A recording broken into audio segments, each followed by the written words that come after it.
হবে tertiary level এবং ঢাকার বাইরে সেটা করতে হবে।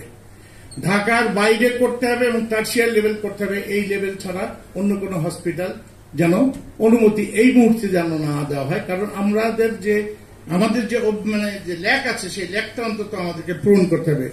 আমি এই পরিবেশের যে কথাটা বলছি, আমি ঢাকা ইউনিভার্সিটি অ্যালুমিনি অ্যাসোসিয়েশন ইউকের আমি প্রেসিডেন্ট, এবং আমি এখানে একটা প্রজেক্ট যদিও এটা করছে, এটা হচ্ছে যে আমাদের গ্রাম অঞ্চলে মহিলাদের স্যানিটারি ন্যাপকিন সম্বন্ধে তাদের কোনো ধারণা নেই। আমরা ইউকে থেকে একটা চেষ্টা করছি এখানকার একটা এনজিওর মাধ্যমে এটা করতে।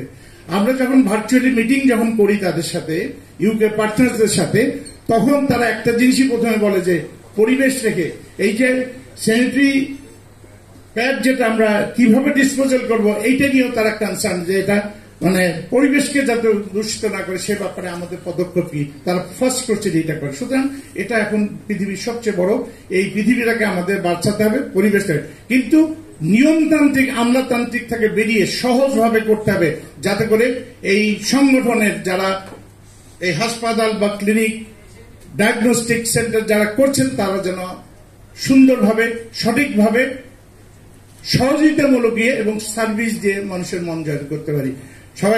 সবাই ভালো থাকবেন, ইনশাল্লাহ আবার দেখা হবে। আছে তারা যে কোনো সময় যে কোনো মুহূর্তে তারা যেতে পারেন। আমি স্যারের কাছে বিনীত অনুরোধ করব, তারা যান, কোনো সমস্যা নেই, কিন্তু সেখানে জানি স্বাস্থ্য মন্ত্রণালয়ের একজন উপপরিচালক পর্যায়ের প্রতিনিধি জানি উপস্থিত থাকেন। সব জিনিস সব জায়গায় সব রকম হয় না। বহু ক্ষেত্রে আমাদের সেই ল্যাবেড হাসপাতাল থেকে শুরু করে এভার কেয়ার হাসপাতাল থেকে শুরু করে বহু হাসপাতালে যখন র্যাবের প্রতিনিধি যান, বুট পরে তারা ওটির মধ্যে ঢুকে যান। ওই কনসেপচুয়াল আইডিয়াটুক নেই যে কোনখানে কোন জায়গায় যেতে পারবো। আইসিইউতে চলে যাচ্ছেন, গিয়ে তার মতো করে উনি বিচার করছেন। অর্থাৎ বিচারিক ক্ষমতাটা কিন্তু সম্পূর্ণ গণপ্রজাতন্ত্রী বাংলাদেশ সরকারের স্বাস্থ্য মন্ত্রণালয়, যে এইটুক হচ্ছে মিনিমাম ক্রাইটেরিয়া, যে ক্রাইটেরিয়া থাকার জন্য আপনি লাইসেন্স প্রাপ্ত হয়েছেন। আমাদের এখনো কোনো স্ট্যান্ডার্ডাইজেশন করা হয়নি যে এই স্ট্যান্ডার্ড এর সাথে এই এর আমি তুলনা করব, এই বির সাথে আমি এই বি এর তুলনা করব, এই সি এর সাথে আমি সি এর তুলনা করব। যেহেতু তৈরি করা হয়নি, যেই মুহূর্তে যিনি যাচ্ছেন, র্যাব যাচ্ছেন, মেট্রোপলিটন পুলিশ যাচ্ছেন, লাইসেন্সিং কর্তৃপক্ষ আর যারা আছেন, পরিবেশ যাচ্ছেন, নার্কোটিক্স যাচ্ছেন, আর যারা যাচ্ছেন, সকলে যে যার মতো করে ভোক্তা যাচ্ছেন, যে যার মতো করে সেই মুহূর্তে তুলনা করে তাকে সেই মুহূর্তে জরিমানা করে আসছেন। সেই মুহূর্তে আমাদের স্বাস্থ্য বিষয়ক মন্ত্রণালয়ের আমি বিনীত অনুরোধ করব, আপনারা ওনাদেরকে যে ক্ষমতাটা দিয়েছিলেন, এইটা আজ থেকে 5-6 বছর আগে স্বাস্থ্য অধিদপ্তর এই ক্ষমতাটা ওনারা চেয়েছিলেন যে আমাদেরকেও ম্যাজিস্ট্রেসি ক্ষমতাটা দেওয়া হোক। আমরাও 6-7 জন ম্যাজিস্ট্রেসি ক্ষমতা নিয়ে আমরা এই কার্যক্রম পরিচালনা করি। আজ পর্যন্ত অর্থ মন্ত্রণালয় আমার জানা মতে এখানে 5-6 জন ম্যাজিস্ট্রেট নিয়োগ করেননি। আমি ওনার কাছে বিনীত অনুরোধ করব, ওনার থাকাকালীন সময় উনি যদি এটা করে দেন, অর্থাৎ ম্যাজিস্ট্রেসি ক্ষমতাটা স্বাস্থ্য মন্ত্রণালয়ের অ্যাটলিস্ট একটা সেল যাতে থাকে, যেই সেলটা তারা তাদের মতো পরিচালনা করবে, তারা তাদেরকে যে লাইসেন্স দিয়েছে সেটাকে তারা শুধরাবে, সেখানে শাসন করবে, সেখানে জরিমানা করবে।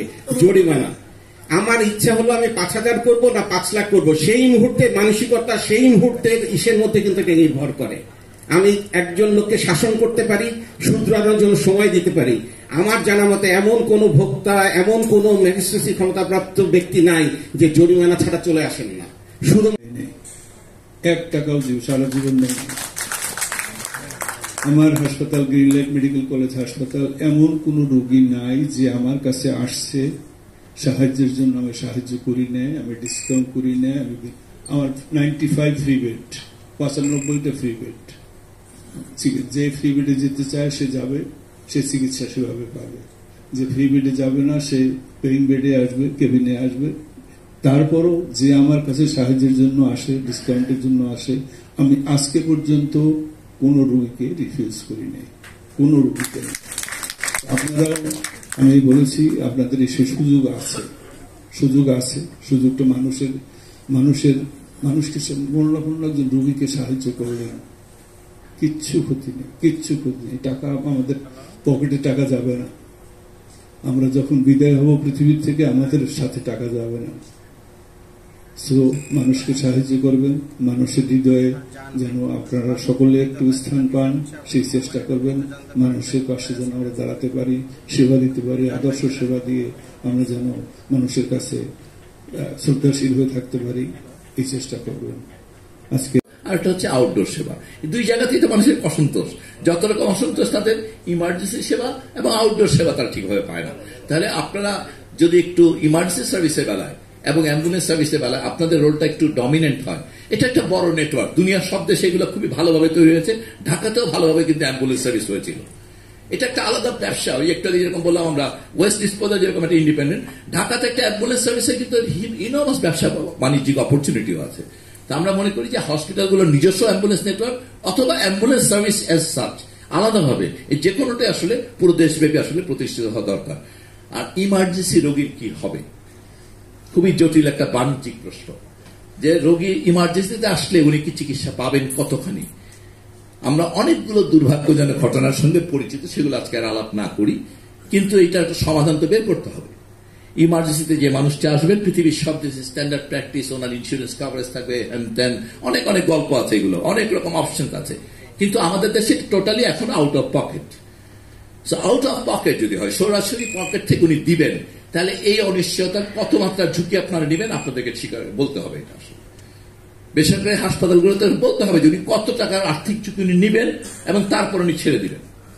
এই কথাটা একটা স্পষ্ট আউটলাইন না থাকলে ভুল বোঝাবুঝি হবে, এবং ভুল বোঝাবুঝি মৃত্যু ঘটলে পরে তখন সেটা নিয়ে আসলে হইচইটা হচ্ছে। অতএব এটা স্পষ্ট জানা থাকলেই তো হয়, তাহলে তো মানুষটা তার কাছাকাছি অথবা তার সামর্থ্যের মধ্যে এই দুটো বিকল্পের কোনটা ব্যবহার করবেন তিনি। উনি কি ওনার কাছাকাছিটা ব্যবহার করবেন সামর্থ্যের বাইরে গেলেও, নাকি করবেন না? সামর্থ্য কথাটার মানে কি, ইমার্জেন্সির ক্ষেত্রে সামর্থ্য কথাটার অর্থ কি, এটা ওনার বুঝতে পারা লাগবে। তাহলে এই ব্যাপারটা দিকে রাগঢাক গুড়গুড় না করে স্পষ্ট বলে ফেললে বরঞ্চ আসলে ভালো হয়। সো জরুরি সেবা কতটুকু দেওয়া হবে, কত আর্থিক অঙ্কে সেটা কত, এবং তারপরে বাকি অংশটুকু কিভাবে হবে, এই ব্যাপারগুলো রেফারেলের মতন ক্লিয়ার আউটলাইন থাকলে ভুল বুঝাবুঝি কম হবে, সরকারের সঙ্গে বেসরকারের সম্পর্কটা আসলে অনেক বেশি স্পষ্ট হবে।